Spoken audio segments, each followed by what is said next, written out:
Ttiimu y'eggwanga ey'omupiira ogw'ebigere eya Uganda Cranes y'emu ku ttiimu ezibadde mu nsiike olwaleero mu mpaka ez'okusunsulamu amawanga agagenda okwetaba mu kikopo ky'ensi yonna ekya FIFA World Cup ekigenda okuzannyibwa mu mwaka ogwa 2026. Uganda Cranes ebadde ettunka ne Algeria era y'ebadde ekyaziza omupiira guno ku kisaawe ekya Mandela National Stadium e Namboole.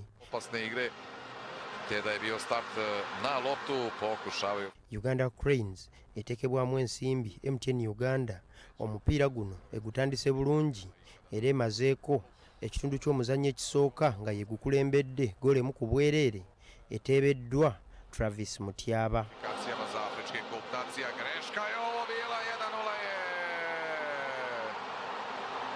Mu kitundu ky'omuzannyo ekyokubiri Algeria ekomyewo n'amaanyi neteeba goolo 2 ezigireetedde okuwangula omupiira guno goolo 2-1.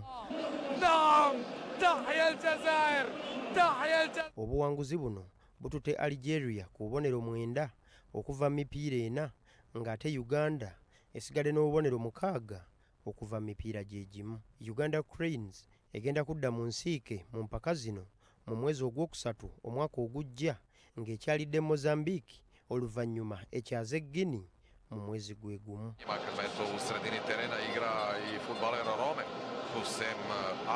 Guno gwe mupiira gwa Uganda Cranes ogwokubiri ng'ekyaliza mu kisaawe Namboole ng'ogwasooka yakubye Botswana golemu ku bwereere nga gwazannyiddwa ku Lwokutaano oluwedde.